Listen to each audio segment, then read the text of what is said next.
Sound suppressor water now flowing 15. under the ML. And here we go. 10. Hydrogen burn-off igniters initiated. 7, 6, 5. 4-stage engine start. 3, 2, 1. Boosters in ignition. And liftoff of Artemis 1. We rise together back to the moon and beyond.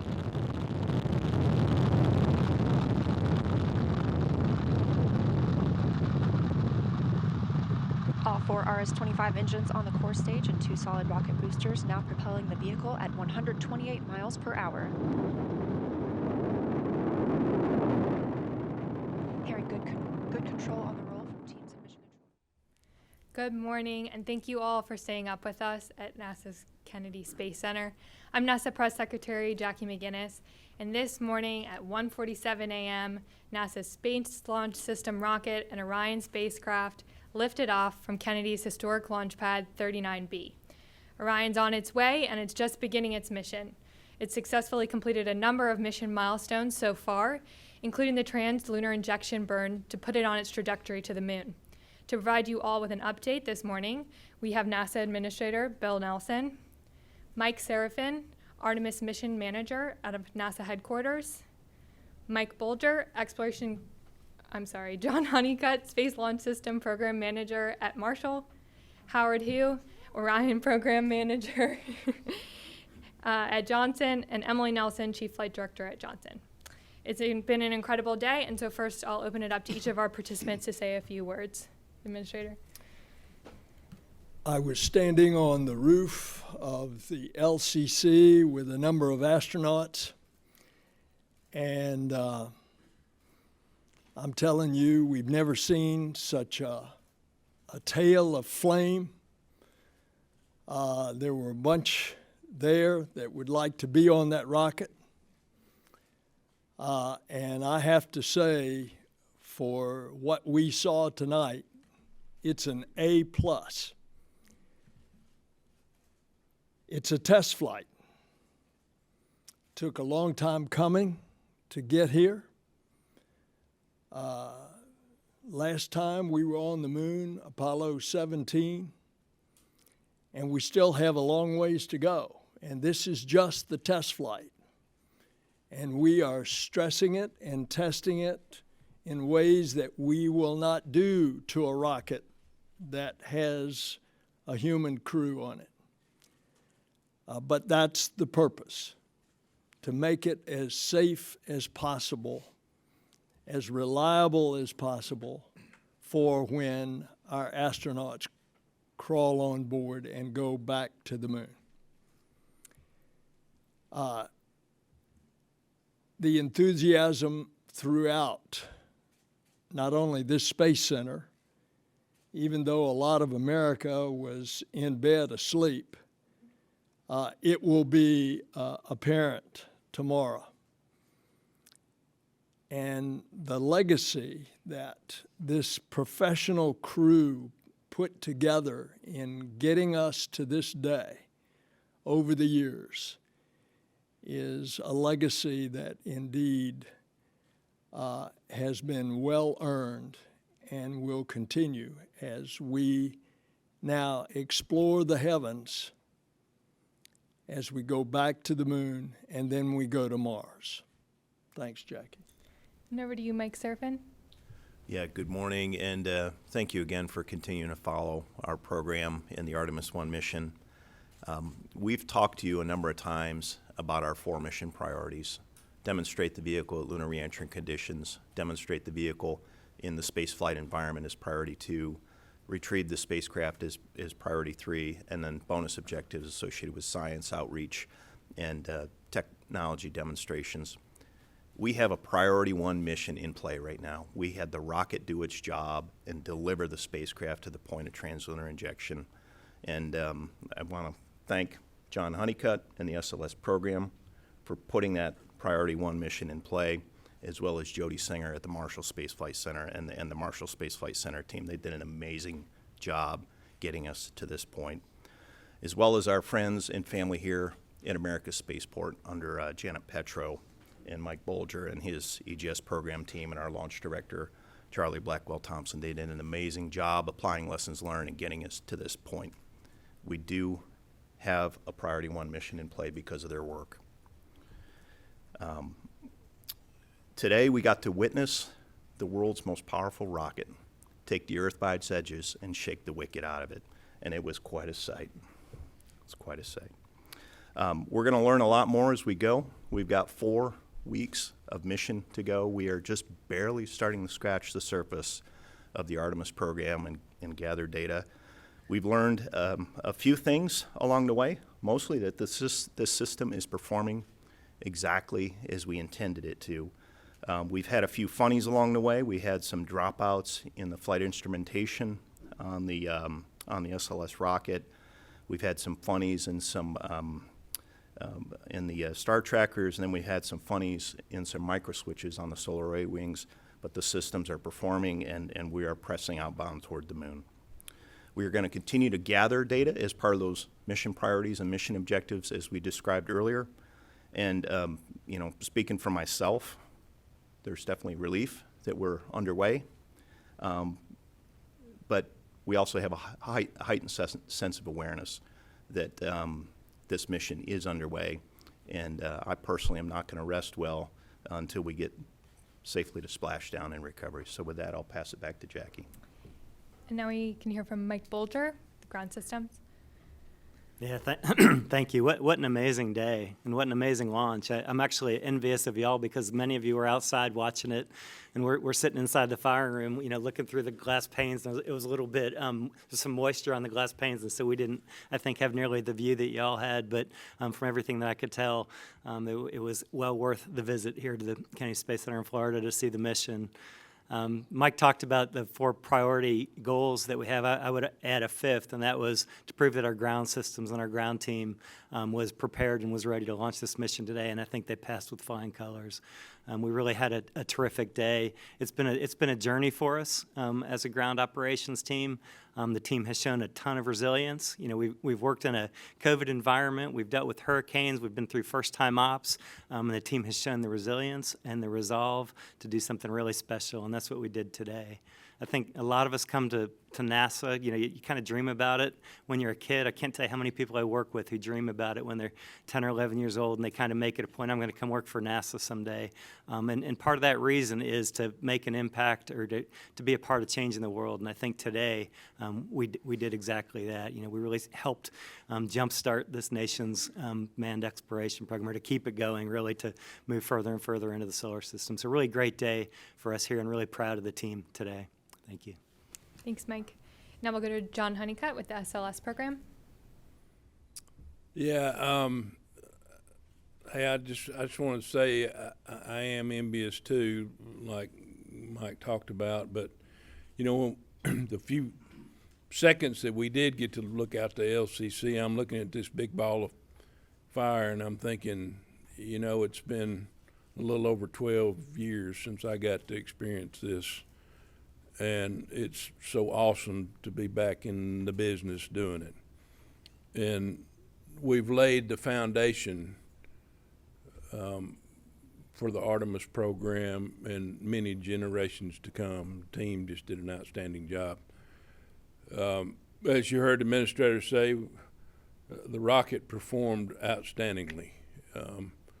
We had a good performance on the hardware all day today, and of course I'm looking at those really dynamic events as we get down into the last seconds for when the RS-25s fire up, and then we get booster ignition, and then watching the performance of the core stage, especially those dynamic events associated with the pressurization system and the auxiliary power units, all performed outstandingly. Core stage with the boosters and the RS-25 engines delivered Orion and ICPS per the requirements. And then we had the first burn that gives us the raise was outstanding, and then the TLI burn.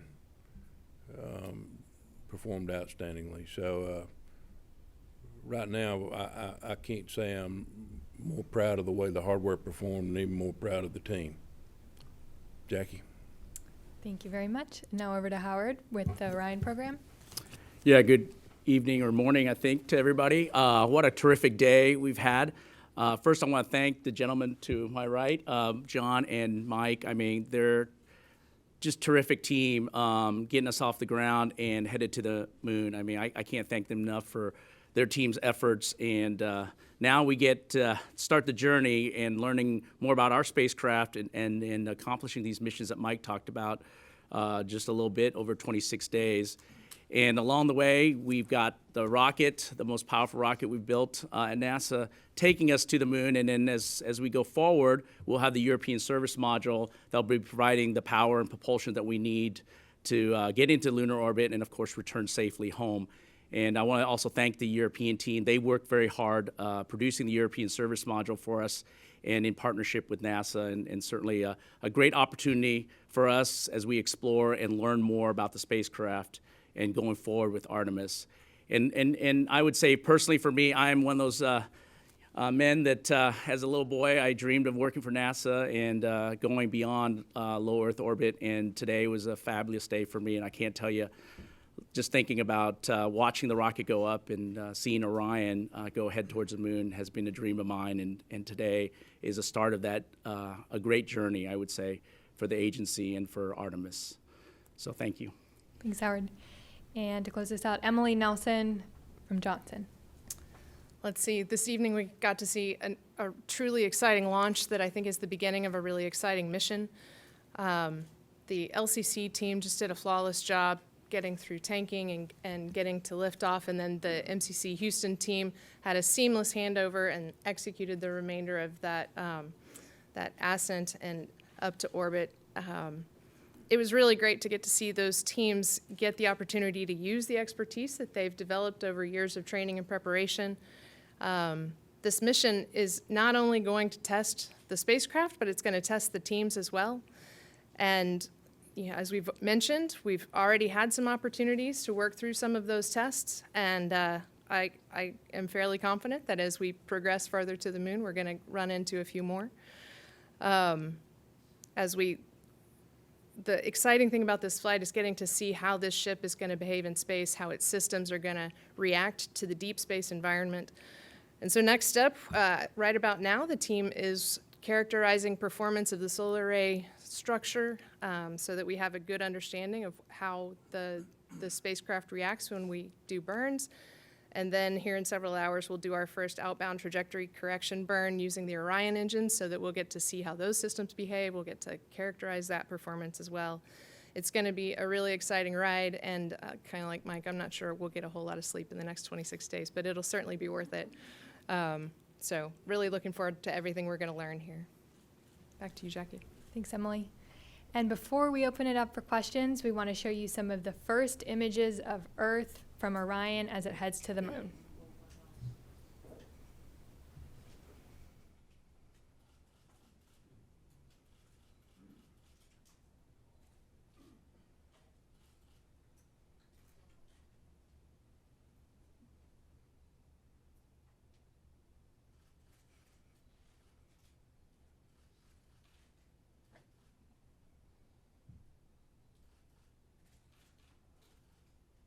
All right, now for the fun part. If you could please raise your hand, I'm sorry.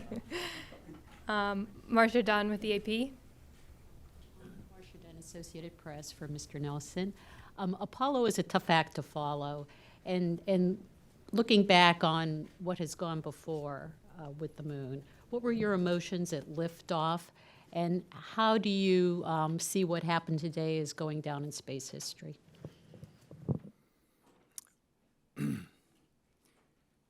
One of the emotions I had was that I wish that members of the crew that I had participated in were here.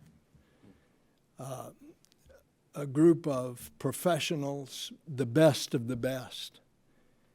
And to see the culmination of a lot of a lifetime of of sacrifice that they have done. I think back to the real sacrifices, the astronauts that we've lost, not only in flight in Apollo 1, but in the training accidents. All of those emotions welled up in me today. And you should have heard the other astronauts that I was standing with. We were down in the Launch Control Center and all went up on the roof so that we could feel that acoustic shock wave and see undiminished that tail of a flame of fire. And then to see that pillar of smoke, even in the dark of night, it was pretty overwhelming. Thank you. Joey Roulette with Reuters, up front. Thanks. Question for John Honeycutt. This rocket, it's been a decade in the making. There's been, billions in cost overruns, and there's been a lot of engineering challenges to get to this point. If you could just kind of tell us a little bit how it feels to finally see this thing come alive and launch. What does that feel like? And then quick one for Mike. Can you kind of go into details about the funnies that you said you guys saw during the mission, and whether there was any debris that was created from the Orion and the RTV issue that you guys might have expected as a risk? Thanks. Yeah, I tell you, it feels great to get the to get the rocket out, and it feels even better to have it perform the way it did. And it's been a long time coming, but I think if you study history and look back on it, these things don't happen overnight, and they all follow similar timelines. The emotion that I have that hits me the most really is, it's the people that do the work that make the hardware what it is. Of course, the hardware does the job at the end of the day, but it's the people that get us to the launch pad and have helped us build this foundation. And they all take a lot of pride in it, and I do too. Yeah, Joey, in terms of the funnies that we saw, in terms of the imagery findings, we're still working through that. There were a couple of indications that we had some debris liberation fairly early in ascent, and the team is still looking at that. In terms of what exactly it was, again, it's too early to say. The funnies that we saw on the star trackers, there was a component ready flag that was set, and the team had to resolve and basically activate the star trackers in spite of that component ready flag. And then on the solar array wings, when they were deployed, I think it was solar array wing number 3, we saw a pair of micro switches that indicated that it wasn't fully latched, and then they came in. They basically did indicate that they had latched, which indicates it was probably like a thermal condition, especially when you take a vehicle and you take it from ambient conditions on Earth that we purge, and then you take it in the deep space environment. Sometimes you get a little bit of thermal gradient on there, and they came in, and we knew that was something that could happen fairly early on. And then we saw some developmental flight instrumentation on the rocket that dropped out during the ascent. Those were, at this stage of the game, relatively benign. We pressed all the way through the point of translunar injection in spite of those, and right now we're not terribly concerned with any of those. I don't know, Howard, if you have any additional thoughts on that. No, I think you covered it very well, and of course we're also excited to look at the data, and we'll keep analyzing the data and look at what that tells us. And understand that, things will go wrong. This is a new system, and it's a test flight. And so we're going to expect those things to go wrong, and then we're going to try to work them. This is part. Space is hard. Space is real hard when you try to do what we're doing. Thank you. Tom Costello with NBC. Tom, if you could just. Thank you. Well, congratulations to all of you. Mr. Nelson, I'm wondering, it has been 50 years next month since we saw humans on the moon, and now the first step of returning to the moon. So I'm wondering, you talked about the emotions and you thought about those that were lost in the space program over the years, but to think that now, 5 decades later, the first steps in going back, I wonder if you could address that. And then also you talked about needing to stress it and test it to a greater extreme so that you know exactly what the astronauts will be in for. What does that mean, to stress it and test it and to this extent now? How will you be doing that? What does that mean? Well, it has a lot more sensors than will be on the rockets in the future, and that's to know how the vehicle and vehicles perform. Why are we going back? Because our call is we're going out to explore the heavens. And this is the next step. So we went to the moon and we were there for a short period of time and we came back.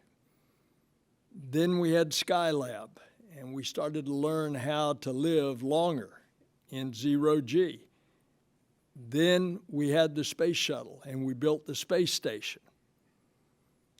And now we're going back to the moon, not just for the sake of going to the moon, but to learn, to live, to develop, to learn how to live on the moon in order to prepare to send humans all the way to Mars. The moon is just a few days away. Mars is months and months away. And we are understanding now from the James Webb Space Telescope just how big and vast this universe is. There's a lot out there to explore. And this is the next beginning. And this is the Artemis generation. Thank you. Up here, I'm in the front. Hi, Ken Kramer, Space Up Close. Well, congratulations to all of you. That was so impressive and inspiring, and thanks for letting us be here. So, Bill, I'd like to ask you a question. I wonder if you may have spoken with President Biden at all. What is his reaction? And do you see this increasing support for NASA and international partners? Have you heard from any of them who work with Artemis and the Gateway Project? Thank you. Well, as you know, the president is in Bali, Indonesia, and I would not be surprised that since it was daytime over there, whereas it's nighttime here, if whatever meeting he was in, if his assistants did not take a TV to him and show him the launch. And that would make him very, very proud. And I look forward to speaking to him sometime after he gets back and gets over his jet lag. Now, what was your second question? Do you think this is going to increase support in the Congress, and have you heard from international partners? First of all, I think it's noteworthy that in a nation in which our politics is so split, where do you have both R's and D's come together to support? And our space program is such a place of reconciliation and camaraderie and bipartisanship.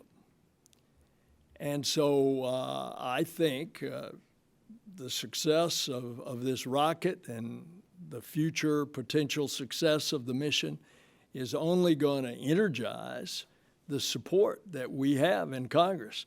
My goodness, look at the diet of successes that they've been fed. Perseverance, ingenuity, all on Mars. DART, hitting a bullseye 7 million miles away. Look at all the science that has come out. And now James Webb Space Telescope giving us these unbelievable pictures of light that's been traveling for 13.5 billion years.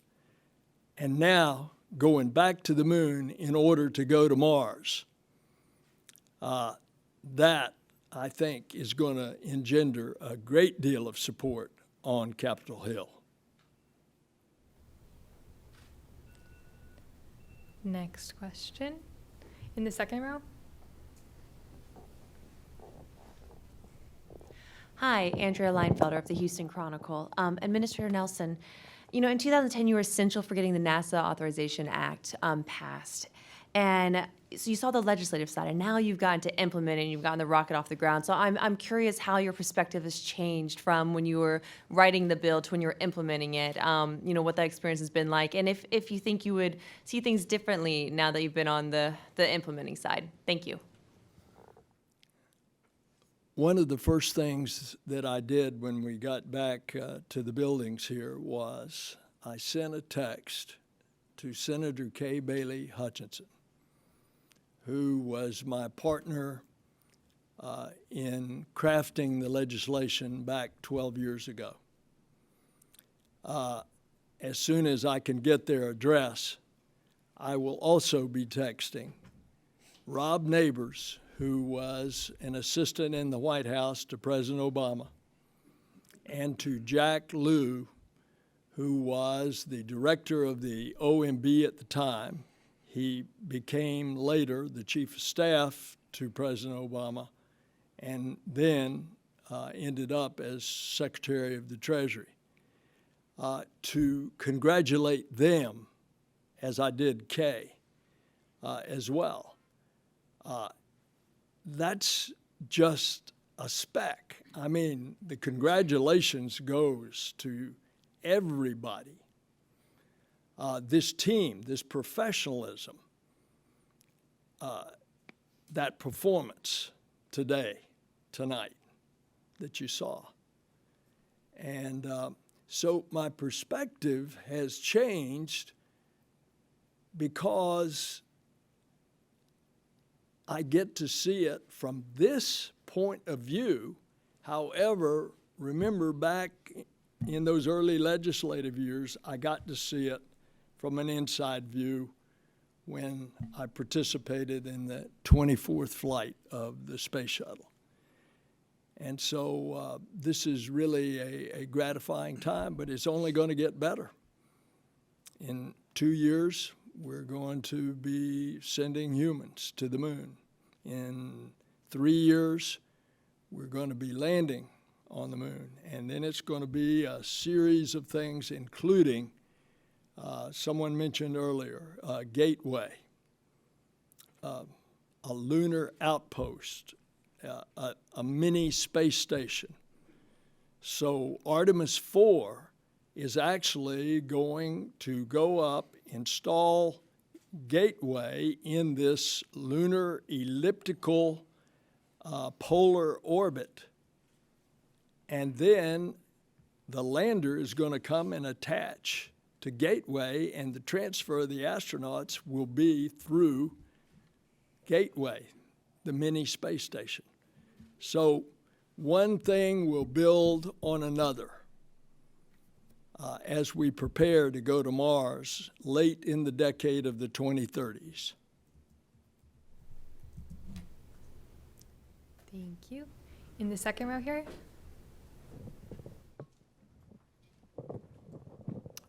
Christopher Mick, Hudson Star Observer. I'm not sure who would field this question. I was just wondering, some of the early video footage that was coming down from the ICPS and the Orion, there appeared to be some slight yawing back and forth to the camera. I'm kind of used to the kind of locked off, no motion of the camera shots before, so I didn't know if this was just unique to the architecture with the ICPS and the Orion, or if it was something unexpected. Yeah, I'll just say that those, and Howard can correct me here, those images were from the wingtip cameras on the solar array wings of Orion, and they were basically when we had a ignition event on the RL-10 engine, which is the interim cryo propulsion stage's upper engine.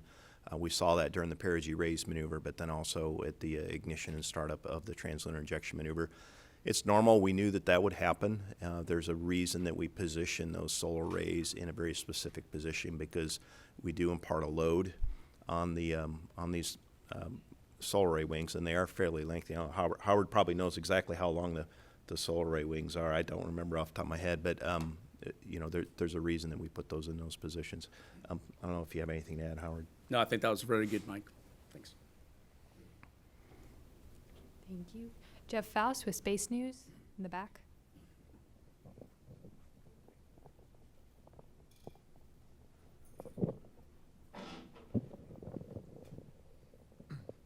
Jeff Faust, Space News. Question probably for Mike Bolger. I think we were all holding our breaths when we heard about the hydrogen leak. Fortunately, it was fixed. I wonder if you could talk us through exactly what the problem was and what that Red Crew team did when they went out to the pad to fix the problem. Yeah, definitely be glad to. Before I do, you know, as I had a chance to listen to some of the questions and just look out into the crowd, I love that there are so many Artemis shirts, Artemis hats. I love that, you know, we've got a media team that is as excited about what we're doing as y'all are. So I just wanted to thank everybody for that. So yeah, let's see. What we had was we had a leak in the replenish valve, which is down in a cryo valve complex that we've got in the base of the mobile launcher. And so, you know, that caused us to go into a stop flow on both core stage and upper stage while we resolved the leak that we were seeing in the base. We sent a red team out, and basically what the red team was doing, we had a couple folks in there. It was kind of a tight, I don't know if you could see the video, I'm not sure what you were seeing and what, kind of a tight fit, but out there with a torque wrench, and they were tightening down some packing nuts. And there were two packing nuts, and they were tightening down either side of them. They tightened them, we cycled the valve, we went back in, put a wrench on them, they were still turning a little bit, we cycled the valve again, tightened them a little more, we did it a third time, and then they really were solid, and so we felt good that, you know, those packing nuts in fact were tight and that we had a good valve. And so we got the red team back, you know, away from the pad, and got back into fast fill and then topping and then replenish. And as we did that, you know, in fact, we had resolved the problem and we no longer had that leak in the base. So really great work by that red team. It's always, you know, it's always a hard thing to do to send the red team out to the launch pad. You only do it when you feel like you have to. But in this case, I think the team felt, you know, that really our most likely case here was that we just had, you know, some loose nuts on those valves. And so we sent the team out and they did a terrific job and we got that issue resolved. So, you know, definitely a high moment, a low moment when we first saw the leak, because we all know we've struggled through some of the hydrogen leaks that we've had in the past, but really a high moment when we recognized that we'd solved the problem. Thanks, Mike. Just want to remind the folks on the phone that if you have a question, we're happy to take those over the line as well. You press *1 to get into the queue. Next up, we have a question here in the front.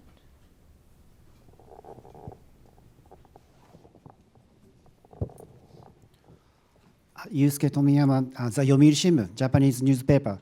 My question is to Administrator Nelson. In July, you expressed your concern about China's moon exploration in a German newspaper.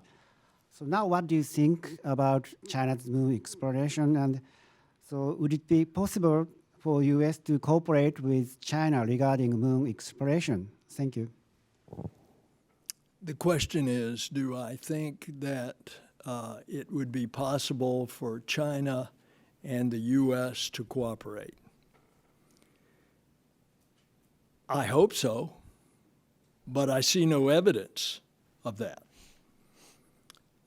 To the contrary, what we have seen is a lack of visibility, a secretiveness, a lack of transparency.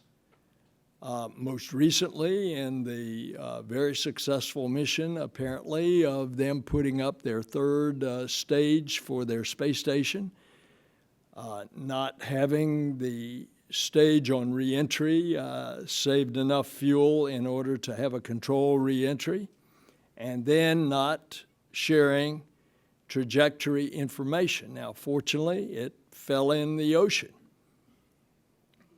The second component that went up, there was a chance that we could see before it fell in the Indian Ocean that it might come down in Greece, and it might come down then on the track in Saudi Arabia.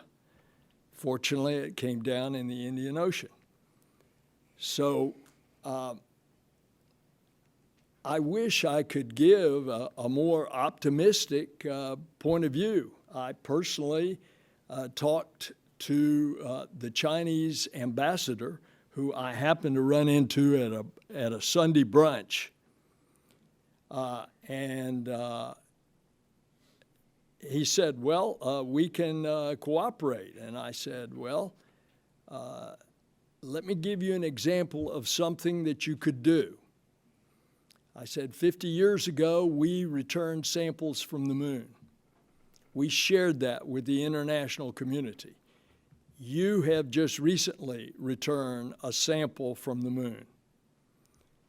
You ought to share that with the international community. And that was about 6 months ago when we had that conversation, and nothing has happened. Next question. Here in the second row. Hi, Sophie Sanchez with Cosmic Chicago. First of all, congratulations to all of you. My question is for Mike Bolger. A follow-up on a question I asked Charlie back in August regarding the role of the Red Crew in assisting launches. She said then that the difference between shuttle and now was the use of high-tech cameras and just more technology in general so that the crew can evaluate and report remotely. But then she also said that up until now that has been adequate, and but you still have the option to send the Red Crew to the pad if you needed to. Can you tell me a little bit about that moment in the countdown when you guys realized that tech alone wasn't adequate enough and you needed to send the crew? How was that decision made? Yeah, it's an interesting question. So let me think. So, we recognized we had a leak, and we were able to get a camera on it, although it wasn't a great view. We kind of were seeing the top half, and we could see some vapors. And so that helped inform that, in fact, what our measurements were telling us we could also visually verify. We talked about were there options where we wouldn't have to send a red team out there, and specifically we were talking about could you basically shut the replenish valve off and use the main valve in a very delicate way to try to perform that same function of a replenish. And the cryo team, which is an amazing team here at the Kennedy Space Center, had actually written a procedure and determined how they would do that if it ever came to the point where they had a replenish valve that wasn't working.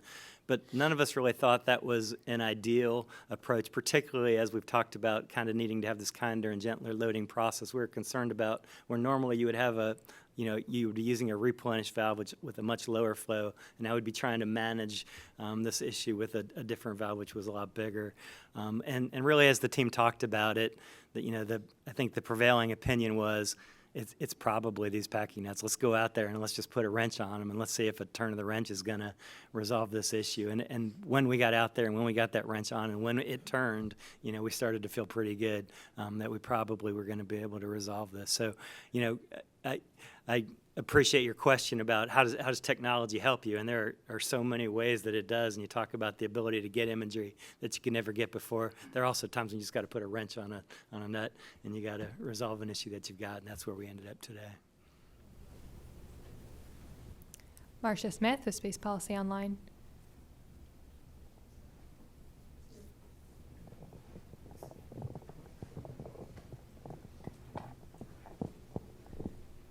Thank you. I think this is to Mike Serafin. I'm curious if you have any update on the CubeSats. Were they all deployed? Are they all functioning? Yeah, Marcia, thank you for the question. In terms of the CubeSat deploys, the earliest deploys are not quite 4 hours into the mission, and I'm not sure exactly where we are timeline-wise. We're probably, it's partly because of the sleep shift in the early morning launch, but the first group of 5 ought to be deployed any time now.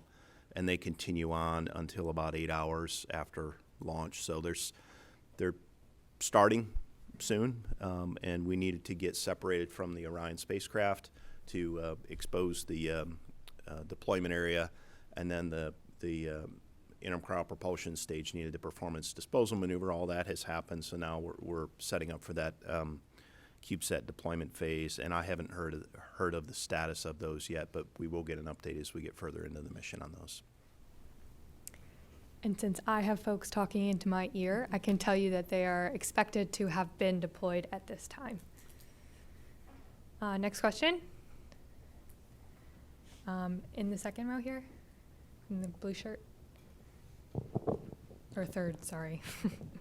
Hi, Stephen Clark from Spaceflight Now. I think my question's probably for Mike Seraphin, but Howard, you can pitch in if you want to.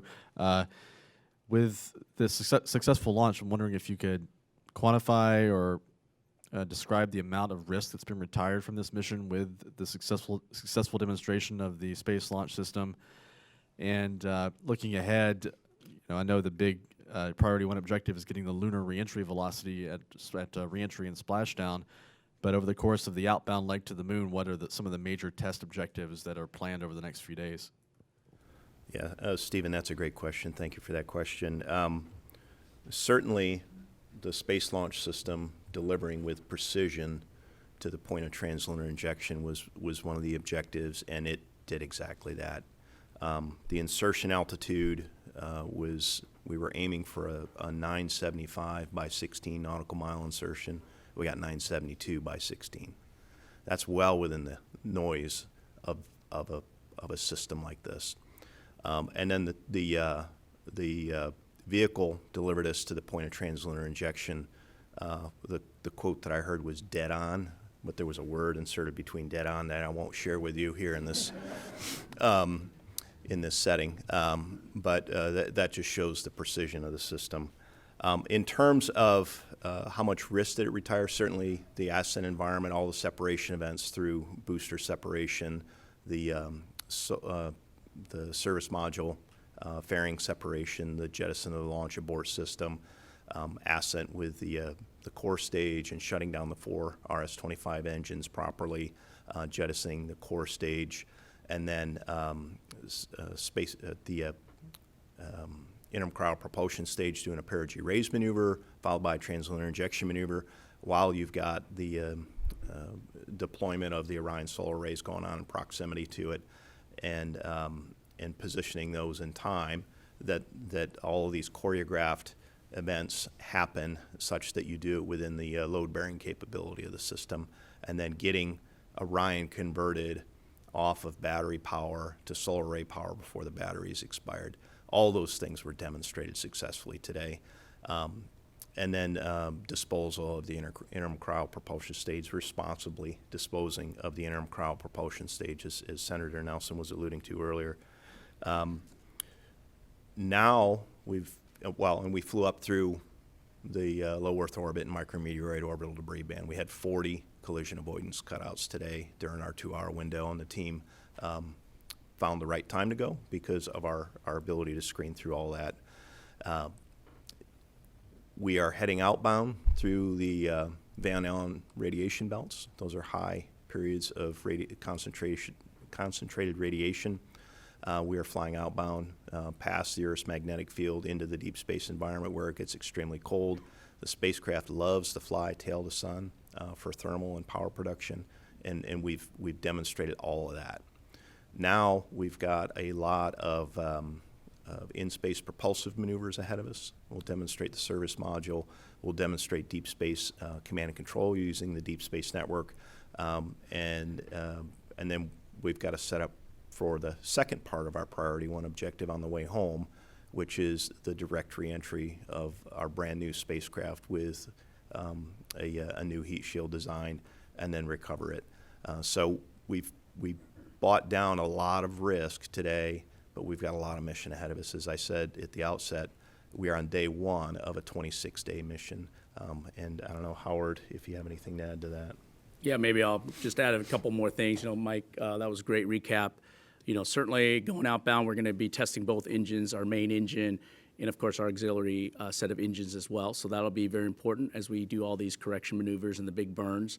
And of course the thermal environment that we're going to see in deep space is going to be always going to be a challenge, and we're going to correlate our models and get the data that we need from all our sensors.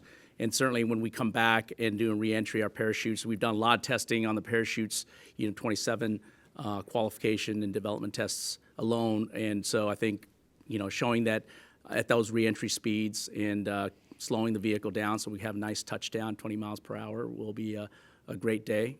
So all those things will be really important as we learn and go forward. Lauren Grush with Bloomberg, in the back on the left. Hi, Lauren Grush with Bloomberg. I'm just wondering if you got more details from the range about that Ethernet switch that gave us all trouble, and why did that crop up during what seemed like a pretty critical part of the countdown? Thanks. Lauren, I'll tell you what I know on the switch. It was required to take some of the remote range safety systems and process that at their control center, and they had a computer problem at the range. I think I would direct that question more towards the Space Force and the range, because that is not a NASA system. I don't know, Mike, if you have anything to add on that, but it was a system required for public safety and range safety. And I think you got it. It was basically an Ethernet switch that allowed them to tie in data from their remote sites into their central hub. Obviously they didn't expect to lose it at that time. It was at an important time, but they also recovered from it, well, and enabled us to have a launch today. So while it was unfortunate and untimely, it was also well handled and allowed us to get to a launch. So, kudos to them. Yeah, I think that is a key aspect of what we saw today, was the partnership between the range and NASA Kennedy Space Center and the firing room. They raised their hand very quickly and said, "We've got an issue here, and we need to recover this before we can say that we can safely and responsibly launch." And they coordinated that with very close coordination with our launch director, Charlie, in Firing Room 1, and they gave an estimate as to when they could recover, and they were very close to it.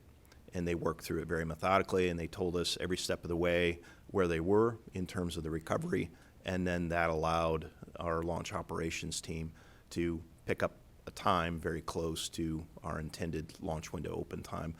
I think that the real delay that, we didn't go quite at window open, but we went within the first hour, really was a byproduct of needing to send the red crew out to the pad, and we had to halt some of the loading operations, and in the interest of safety for those people. They were going into a hazardous environment, but in the interest of controlling the environment as much as you could, we had to halt that operation, which in turn kind of slowed the launch countdown and cryo loading and getting specifically the upper stage fully configured. So that, again, seeing that choreography between the Space Force on the range side and the NASA team in Firing Room 1, I think was extremely well handled today, and our hats off to the Space Force for working through that with us.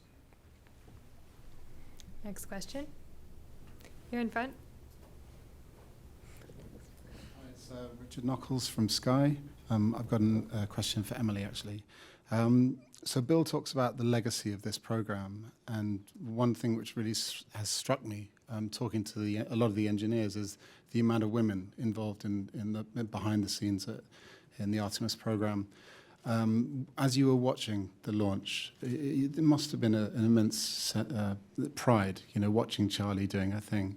Can you just talk about the emotions you felt and how it feels to be part of this Artemis program?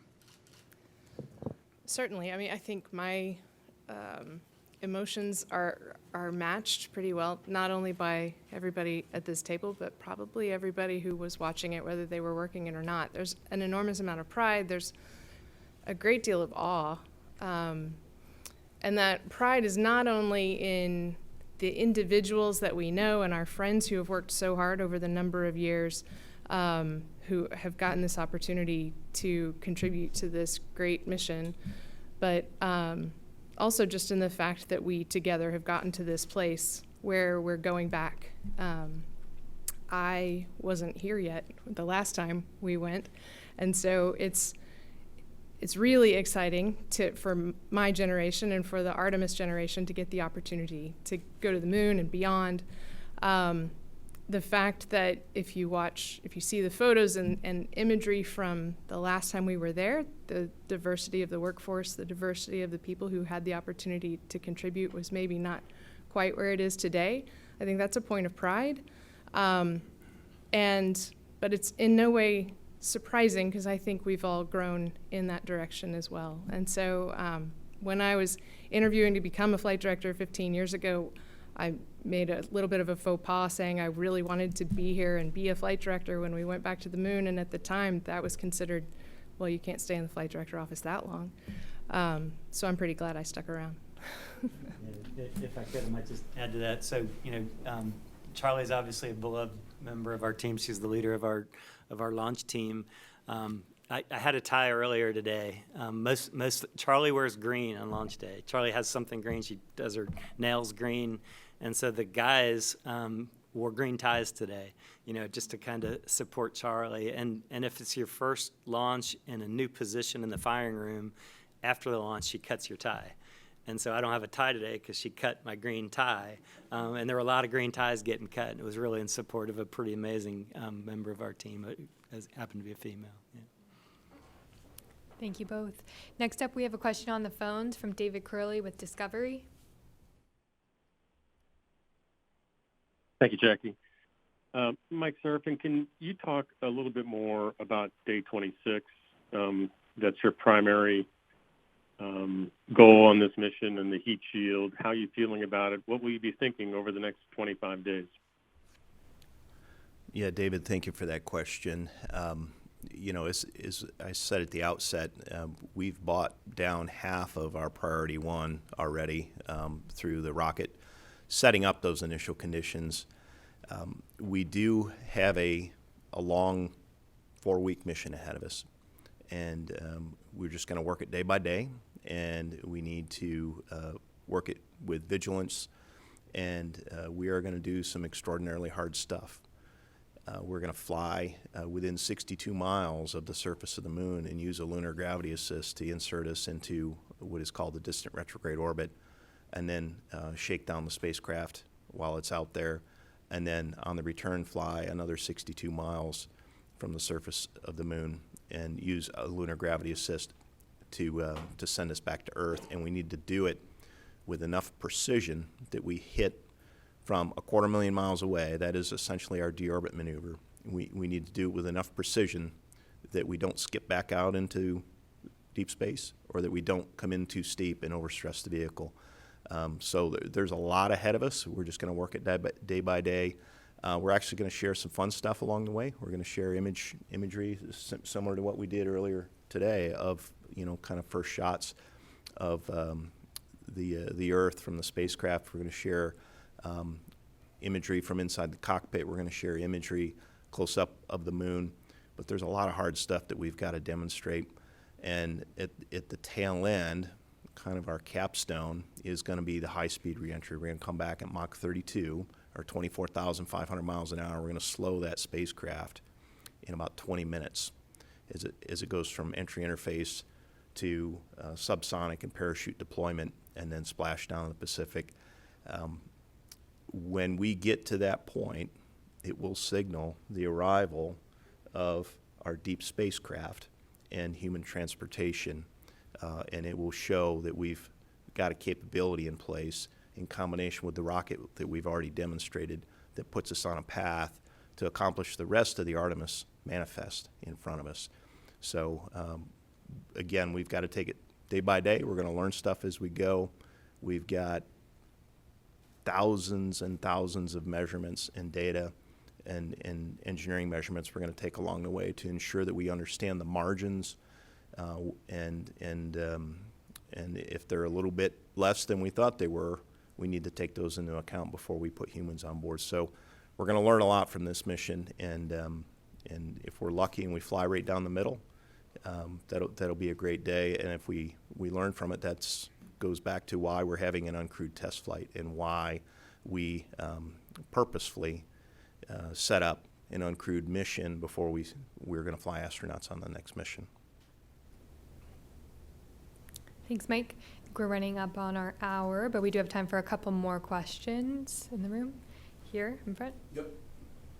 John Zarella for My Radar. A couple of things. How much do you lose by not flying the 40 days plus you're down to 25 days in data? You have the mannequins on board and you're gathering all this data. For anybody who wants to answer that. And the other one was, over the course of the months, we've talked to so many folks on your team who have been with the program since the very beginning, more than 10 years. What do you have to say to long-timers out there who persevered? And as you said, Mr. Administrator, it's been a long time coming.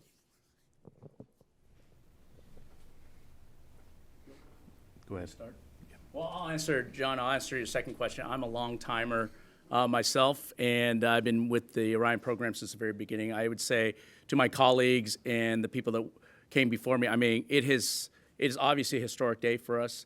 We've dreamed about this day. We've worked very hard, persevered through a lot of challenges, not only weather and other things, changes in terms of administration and such. But it represents. I think John said it very well. The hardware is the hardware and perform. It's the people across the country, and in fact in Europe as well, working with us, spending long hours trying to make this endeavor happen. And I think it's a very proud moment. And I look at what we did today, and I reflect back upon all the late nights and the long hours we worked together with all the people that across the country, like I said, in Europe, trying to make this happen. And we should all be proud of what we've accomplished so far, but we've got a ways to go. And each day is going to be very important for us in this mission, because I think we're going to learn a lot as we go forward. So that's how I would respond to that part of the question. Yeah, and I would agree with Howard. Perseverance is the word of the day here. This team up here and the folks that they represent have had to persevere through quite a lot over the years, and months and months and months of preparation and testing and coding and just understanding on the ground what the systems are capable of, are representative of where we got to today. But in terms of whether we lose objectives through a 26-day mission instead of a 40 to 42-day mission, it is in the margins of extra data takes. The longer time we have out there in the distant retrograde orbit allows us to get more data, but we would still accomplish all the objectives. When we baselined the Artemis 1 mission, it was originally just a 26-day mission. And when we started looking at the mission availability, we realized that we couldn't launch as frequently as we would like. The launch availability was roughly 1 week per month. And we asked the team, can you come up with a solution to improve our mission availability? And they came up with what we call a variable mission duration. We had a short class and a long class mission, and in the middle, you extend the stay about the moon in the distant retrograde orbit, and that actually doubled our mission availability, so we could launch roughly 2 weeks per month, or roughly half the month. And that was seen as a win in terms of mission availability, and also in terms of buying down risk. But we're flying a 26-day mission, and that is originally what we had intended. It just gives us fewer data take opportunities for a whole host of things, but we are confident that in the time frame that we're talking about flying, that we can get enough engineering data to say that we can fly crew with confidence on the next mission. Thank you very much. I think we have time for one more question. Not hearing any in the room, so we have one more on the phones with Jim McKenna with Aerospace Tech Review. Thanks very much. For Mike, and you may have already addressed this, but what's the next big milestone that will affirm your confidence that you're writing down the risk of the mission and the vehicle? And also, I think for Emily, when does the Orion arrive at the moon? Okay. Emily, do you want to start? I don't think I have that particular piece of date. Let me see if I can remember it. You go first, and I'll see if I can remember it. I might be able to help you on both accounts. So, in terms of the next big milestone, it would be what we call the outbound trajectory correction maneuver, which would be the first firing of the propulsion system on the Orion spacecraft, the service module. We purposefully have a 30-second firing of the service module engine, and that happens just under 8 hours into the mission, so 7 hours, 47 minutes into the mission. And then, I'm sorry, Jim, I lost the... When do we arrive at the distant retrograde orbit? I've got it here. Give me just a second. Yeah, it's roughly a week. Yeah. And then we spend about a week in the orbit, and then we spend about a week coming home. There's a reason I write this stuff down, Jim. Hang on just a second.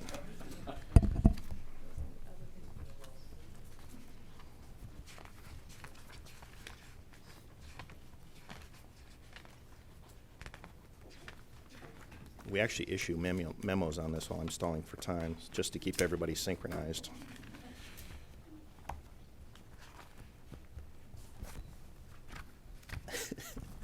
I will find it, Jim, here. Hang on just a second.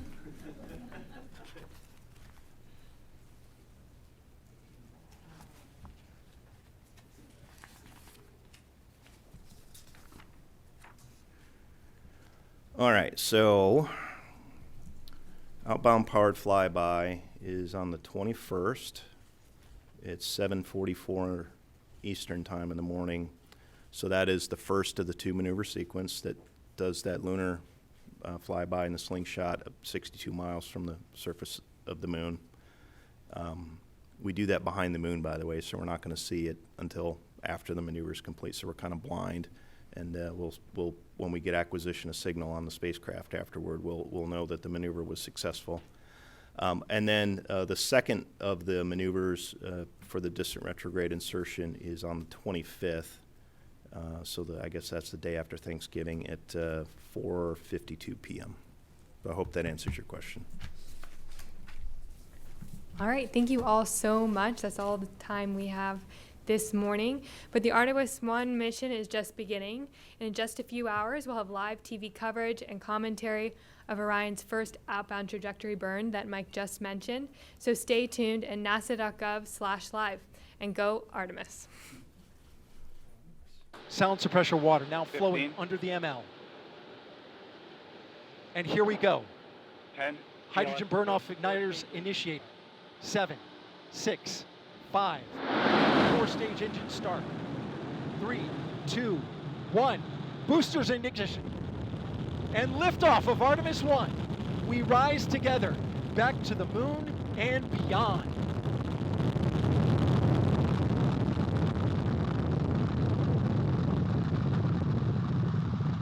All 4 RS-25 engines on the core stage and 2 solid rocket boosters now propelling the vehicle at 128 miles per hour.